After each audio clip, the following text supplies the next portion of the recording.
Hello everyone, welcome back. आज की इस वीडियो में हम बात करने वाले हैं सेल्स ऑफ गुड्स एक्ट 1930 से कुछ की पॉइंट्स की, साथ के साथ कुछ इंपॉर्टेंट क्वेश्चन विद सॉल्यूशन। जो क्वेश्चंस आपको बताने वाला हूं उससे आपकी जो प्रिपरेशन का लेवल अभी तक है डे 8 पे वो डेफिनेटली चेक हो सकेगा।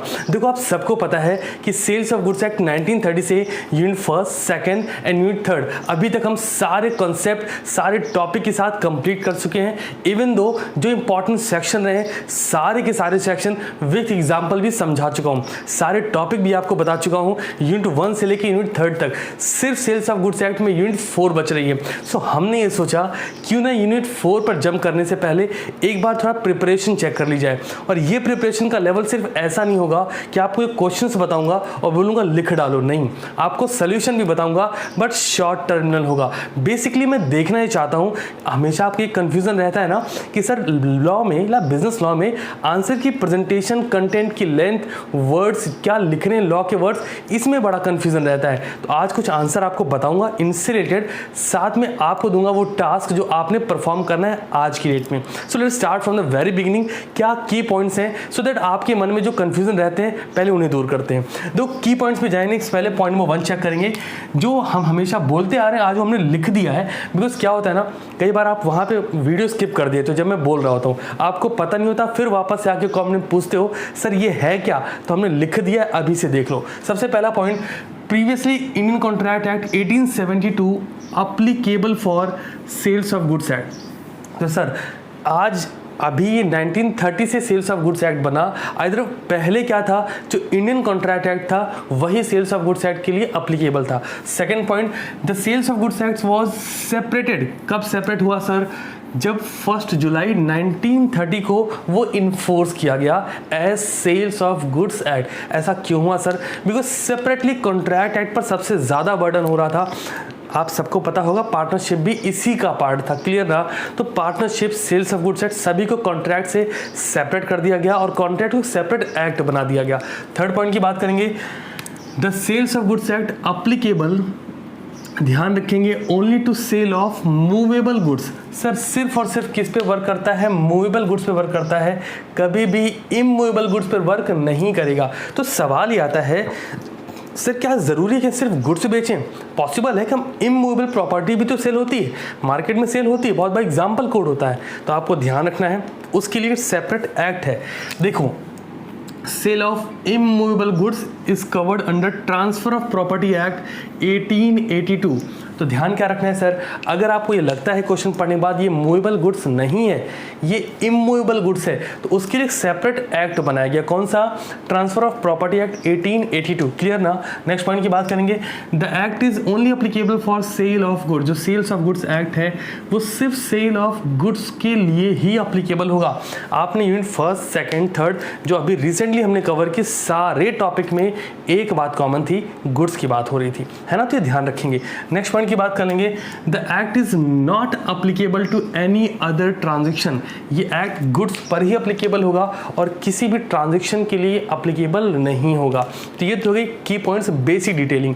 अब जरा बात कर लेते हैं इन 3 सवालों की। इन 3 सवालों को ऐसा नहीं करने वाले हैं कि सिर्फ क्वेश्चन बताएंगे, आपको इसके आंसर हिंट जरूर करूंगा, सो दैट मैं जानना चाहता हूं कि जब आप लिखो तो आपके पास कंटेंट हो। बिकॉज अगर मैंने डायरेक्ट क्वेश्चन बोले, मुझे पूरा भरोसा है 100% में से 60% बच्चे जिन्होंने क्लास को प्रॉपरली नहीं कवर किया है, हाँ मुझे मालूम नहीं किया है, वो आंसर नहीं लिख पाएंगे, और लिखेंगे तो आड़ा तिरछा लिखेंगे, उसका कोई फायदा नहीं होने वाला। 5 नंबर में 1 या 2 नंबर वो पाएंगे।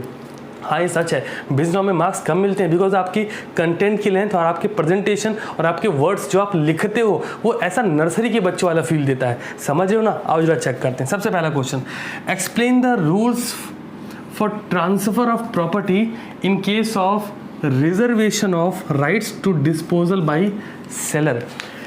अगर ये क्वेश्चन आ गया ना, मेजॉरिटी आपको पता है क्या करने वाली है सर? आंसर नहीं लिखने वाली या फिर कहानी करेगी।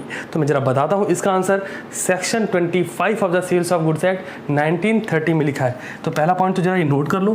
पहला क्वेश्चन जो मैं बोल रहा हूँ, आप जब लिखेंगे तो कैसा लिखेंगे? According to the provision of section 25 of the sales of goods act 1930। सवाल क्लियर है? अब बढ़ता हूँ आगे। सर जब आप इसके बारे में बता रहे होंगे तो बताना क्या होगा, reservation of right to disposal आपको बताना होगा। लिख लो कॉपी में, मैं पॉइंट्स बता रहा हूँ आपको कॉपी में नोट करने, सो दैट जब अपना आंसर लिख रहे होंगे तो ये पॉइंट्स आपके कॉपी में होने चाहिए। फिर से नोट कर लीजिए, reservation of right to disposal, पूरा क्लियर कर देता हूँ।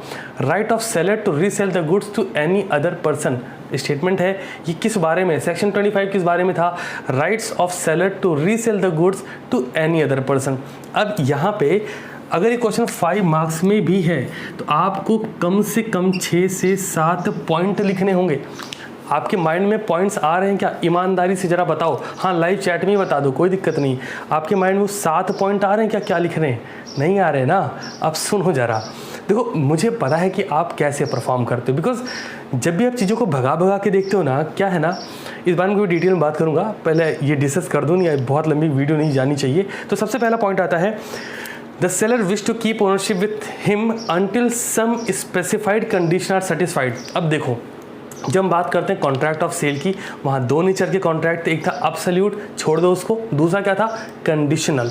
कंडीशनल में क्या बात कर रहे थे हम कि यहाँ पे हम एग्रीमेंट कर रहे होंगे या फिर किसी एक स्पेसिफिक कंडीशन के सेटिस्फाई होने पे सेलर या बायर दोनों परफॉर्म करने वाले हैं। क्लियर, तो वहीं से टॉपिक निकल रहा है। सेकेंड पॉइंट सुनो, the action of seller shows that the ownership will not pass to the buyer until the condition satisfied are specific are satisfied।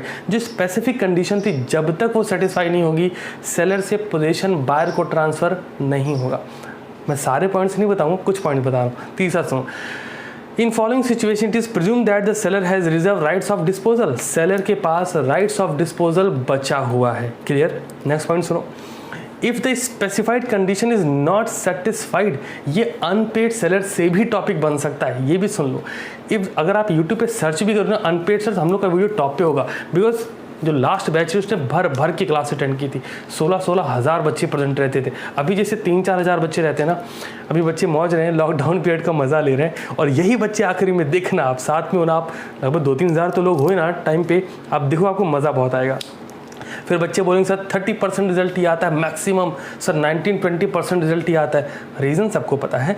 अगला point, if the specified condition is not satisfied, अच्छा देखो हम यहाँ पे बात क्या कर रहे हैं, ये स्पेसिफाइड कंडीशन होगी, जब वो सेटिस्फाई होगी तो सेलर अपनी पोजीशन को ट्रांसफ़र करने वाला है बायर को। अब जरा मान लो अगर वो कंडीशन सेटिस्फाइड नहीं तो क्या होगा, सुनना, if the specified condition is not satisfied the seller may terminate contract.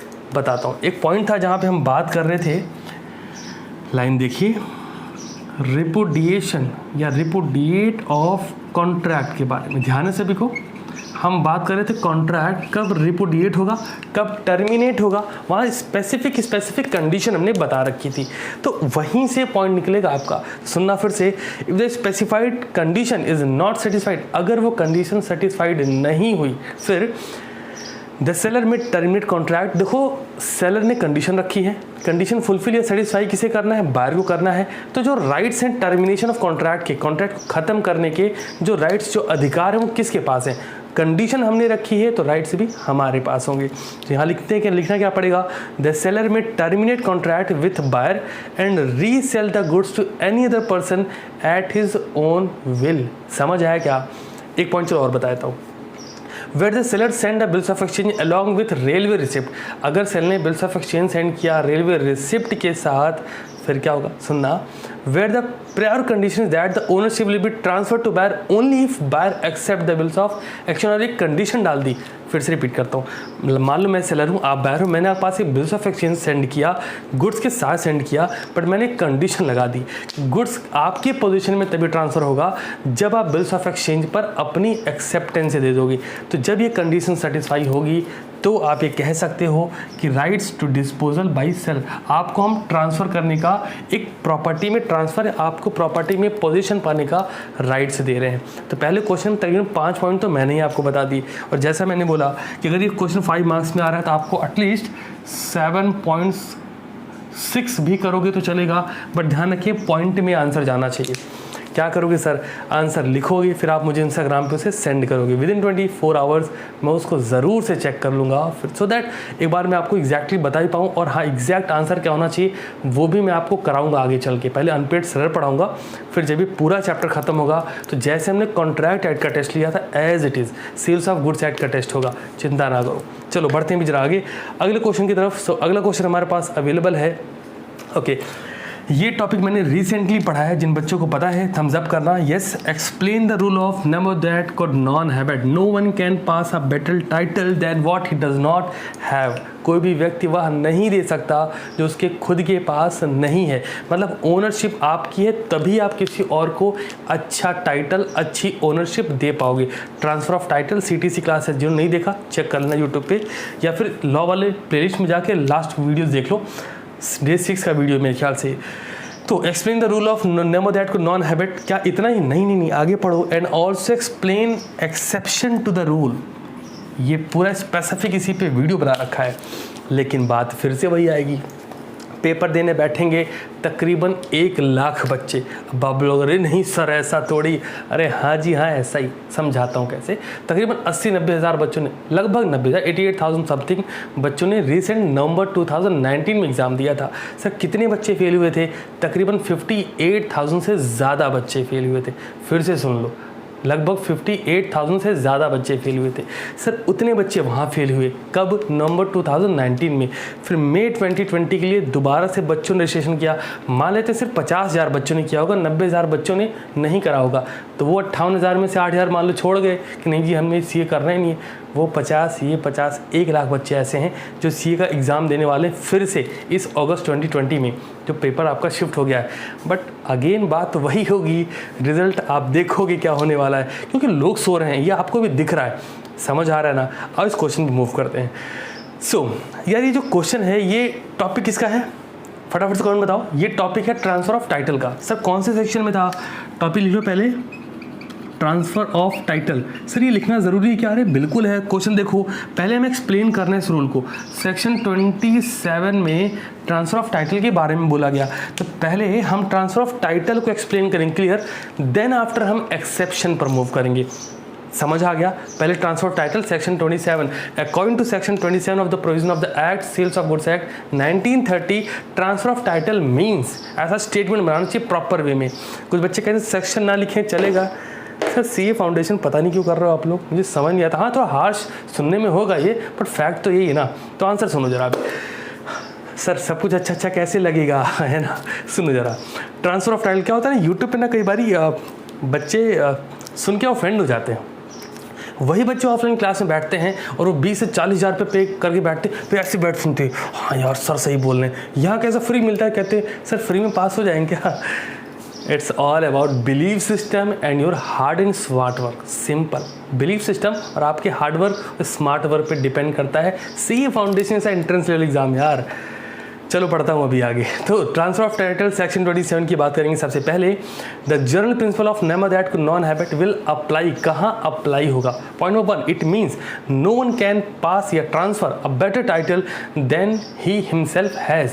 जो उसके पास होगा वही वो ट्रांसफर करेगा। आगे, the buyer can not get better title than the seller has. Seller के पास अच्छे टाइटल नहीं है, अगर अच्छे टाइटल नहीं है तो वो बायर को अच्छे टाइटल नहीं दे सकता। Next, if the seller title defective, obvious सी बात है सेलर का टाइटल डिफेक्टिव हो गया तो बायर का टाइटल क्या होने वाला है? डिफेक्टिव होने वाला है। बट क्या है sir? Transfer of title by non owner, exception to the rule. Transfer of title की एक्सेप्शन है, ध्यान सुनिएगा। इन फॉलोइंग सिचुएशन, मैं आपको सिचुएशन बता रहा हूँ, मैं उसको इन डिटेल नहीं करूँगा बिकॉज वीडियो में ऑलरेडी है। जो नहीं कवर किया जाके वापस से कवर कर लेना, फिर आंसर लिखना। तो सुनना जरा। अच्छा मैं कोशिश करूँगा इन सारे टॉपिक जो यूनिट 1, 2, 3 पढ़ाई उनके टॉपिक इस वीडियो के डिस्क्रिप्शन में भी दे दूँ, है ना? क्योंकि क्लास मिस तो कर रहे जम के सर, दिखता है पता चलता है ना? चलो सुनो अभी जरा, ये ऑफलाइन क्लास में तो मज़ा आ जाता, खुदा कसम कहते हैं ना। तो सुनना, पहला point sale by estoppel. Sir sale by estoppel क्या है? सुनना इस पॉइंट को बहुत ध्यान से, बहुत छोटा सा पॉइंट है। यहाँ बोला है where the owner wilfully leads the buyer to believe that the seller has authority to sell the goods. Example ध्यान है, मैं यहाँ खड़ा हूँ, ये यहाँ खड़े हैं और ये बंदा है, ओनरशिप इसकी और मैं बोले जा रहा हूँ अरे मस्त ले जाओ आप ले जाओ। सेल बाय स्टॉपेल था ये। तो मैं ओनर नहीं हूँ, बट क्योंकि ये भाई साहब साइलेंट हैं तो ओनरशिप ट्रांसफ़र होगी, बेटर टाइटल मिलेगा। तो इसमें और भी आपको एक बात और सुनना, अगर ये क्वेश्चन आपके लॉन्ग क्वेश्चन में जाता है तो आपको पहले पॉइंट्स लिखना होगा, फिर उसके साथ में एक एग्जाम्पल भी कोड करना होगा। ऐसा नहीं होगा सिर्फ पॉइंट गिना दिए, एग्जाम्पल उससे रिलेटेड होगा। जैसे सेल बाय स्टॉपेल से रिलेटेड एग्जाम्पल कोड करना पड़ेगा। Second, sale by mercantile agent, इसमें एक लाइन बता दे रहा हूँ, 2-3 लाइन लिखनी पड़ेगी, एग्जाम्पल कोड करना पड़ेगा। Where the mercantile agent normally act as agent for buying and selling goods on behalf of principal के बिहाफ पे मर्केंटाइल एजेंट गुड्स को बाय और सेल कर रहा है, तो डेफिनेटली वो एक अच्छा टाइटल परफॉर्म करेगा। मैंने एग्जाम्पल लिया था रतन टाटा का, कार थी टाटा नैनो, अगर आपको ध्यान हो। थर्ड पॉइंट की बात करता हूँ, sale by joint owner. Joint owner का मतलब क्या है? 2 or more owner in a single property ना, एक प्रॉपर्टी में 2 या 2 से ज़्यादा ओनर का होना। तो अगर वो जॉइंट ओनर है तो कोई एक बंदा भी सेल करेगा तो बेटर टाइटल परफॉर्म करेगा। Next point, sale by a person position of goods under voidable contract. इस बारे में डिस्कशन जम के हुआ था सर, सबके सेक्शन बताए थे, अगर आपको ध्यान हो सबके सेक्शन मैंने सेपरेटली लिख रखे थे। तो यहाँ पे sale by a person in position of goods under voidable contract, समझ लो आज क्या करने वाला हूँ, आपकी क्लास लगा रहा हूँ सर कि आपको पूरी ईमानदारी से बैठ के लिखना है जो आपने पिछले कुछ दिनों में पढ़ा है सेल्स ऑफ गुड्स एक्ट से, सो दैट आपको रियलाइज़ भी तो होगा कि यहाँ पे कितना है। क्योंकि वीडियो देखा, मज़ा आया, फिर प्रैक्टिस नहीं की, वीडियो यूजलेस हो गया सीरियस नोट पे। तो बढ़ते हैं आगे, sale by person position of goods under voidable contract, ये एक्सेप्शन था। The buyer got position of goods from seller under voidable contract, voidable contract में बायर को पोजीशन ट्रांसफ़र होगी। अगला सुन लो, sale by a seller in position of goods after their sale, एक sale के बाद भी सेल हो रही, वहाँ भी पोजीशन मिल सकता है। अगला सुनो, sale by buyer who has possession of goods but not property, goods में पोजीशन है बट प्रॉपर्टी में नहीं। चलो अगला सुनो, sale by finder of goods, ये इसी के पॉइंट में जाएगा, बट यहाँ एक कंडीशन वो पूरी पढ़ देता हूँ। How in following situation the finder may resell goods to any other person if the true owner not found even after reasonable search, अगर जो ट्रू ओनर है वो रीजनेबल सर्च के बाद भी नहीं मिलता है तो वो सेल कर सकता है। But it's a question of fact भाई, जैसे मुझे ये मार्कर यहाँ मिला, ठीक है, अब रीजनेबल सर्च कौन आइडेंटिफाई करेगा? मैंने कितना वक्त तक ढूंढा, मैं नहीं ढूंढने वाला हूँ, मैंने इसको सेल कर दिया। तो आप कैसे इसको ट्राई करोगे कि ये क्वेश्चन ऑफ फैक्ट रहेगा ना कि कितना रीजनेबली मैंने सर्च करा है। Second point, if the true owner refuse to pay lawful charges of finder in relation to finding true owner and goods, जैसे जिसके लिए हमने गुड्स ढूंढा, हम उसको जब दे रहे हैं तो वो हमारे जो चार्जेस है वो उसको पे करने से भाग रहा है, तो ठीक है हम गुड्स को रीसेल कर सकते हैं। If the goods of perishable nature, अगर गुड्स पेरिशेबल नेचर का फिर से सेल कर सकता है। अगला, if the charges of finder exceed by 2/3 of the value of goods, इसको ध्यान सुनना, जो गुड्स आप फाइंड कर रहे हो अगर उसके चार्जेस 2/3 से ज़्यादा है तो भी आप रीसेल कर सकते हो। अगले सवाल पे मूव कर जाते हैं। अगला सवाल हमारे पास है, तो आपको समझ आ गया ना कितने सारे सेक्शन जाने हैं, और पूरी कोशिश करना हर सेक्शन में क्या करो, एग्जाम्पल ज़रूर कोट करो। Now come to next question, explain the treatment of revision in tax. ये सर ये क्वेश्चन अगर आ गया ना, अभी क्या बोलूँ बताता हूँ। Explain the treatment of revision tax to existing contract of sale. Sir सवाल का मतलब है कि अगर जो कॉन्ट्रैक्ट ऑफ सेल हुआ है हम उसमें रिवीजन कर रहे हैं टैक्स को, रिवीजन दैट मीन्स आप टैक्स को इंक्लूड कर रहे हो, इंक्रीज़ कर रहे हो, डिक्रीज़ कर रहे हो, कुछ भी, तो क्या प्रोविजंस हैं, कैसे पॉसिबिलिटीज़ है, इस बारे में होगी बात। आइए चेक करते हैं और फिर देखते हैं कि आपको इस पॉइंट पे कितनी क्लैरिटी है। ठीक है जी, ओके। तो इस क्वेश्चन के बारे में बात करेंगे। क्वेश्चन बहुत बेसिक सा है, लेकिन यहाँ पे ध्यान रखेंगे ये एक बेसिक क्वेश्चन से थोड़ा सा एडवांस इसलिए हो जाता है बिकॉज इसको बच्चा इन जनरल नहीं पढ़ता। तो आंसर सुनना, वेयर आफ्टर अ कॉन्ट्रैक्ट, ये बेसिकली क्या है ना, आप क्या करने वाले हो कि एग्जिस्टिंग कॉन्ट्रैक्ट ऑफ सेल में, फिर से सुनो, एग्जिस्टिंग कॉन्ट्रैक्ट ऑफ सेल में टैक्स को डिवाइड करने वाले हो, इंक्रीज करने वाले हो या डिक्रीज करने वाले हो। मतलब कॉन्ट्रैक्ट ऑफ सेल पहले से एग्जिस्ट कर रहा था, उसमें हम टैक्स को इन्वॉल्व कर रहे हैं, क्लियर। वो जीएसटी भी हो सकता है, गुड्स एंड सर्विस टैक्स भी हो सकता है। तो सुनना, where after a contract has been made, contract बन चुका है but before it has been perform, लेकिन परफॉर्म नहीं हुआ है, कॉन्ट्रैक्ट बना है परफॉर्म नहीं हुआ है, टैक्स रिवीजन टेक प्लेस, तो टैक्स का जो रिवीजन है वो ले सकता है अपनी जगह। Where tax is being imposed, लागू कर सकते हो, इंक्रीज कर सकते हो, डिक्रीज कर सकते हो, रिमिट कर सकते हो in respect of any goods without any stipulation to the payment of tax, बिना पेमेंट ऑफ टैक्स के स्टिपुलेशन की। क्लियर? स्टिपुलेशन मीनिंग पहले भी बता चुका बहुत बार। अगला, the parties would become entitled to readjust the price of goods accordingly. Parties को क्या कर, पार्टीज बोले तो बायर और सेलर को गुड्स की प्राइस को रीड आउट करना होगा। सेकंड, द सेलर में add the increase tax in the price. Seller को क्या करना है, प्राइस ऐड करना है जो भी इंक्रीज हो रहा है। Third, the effect of provision.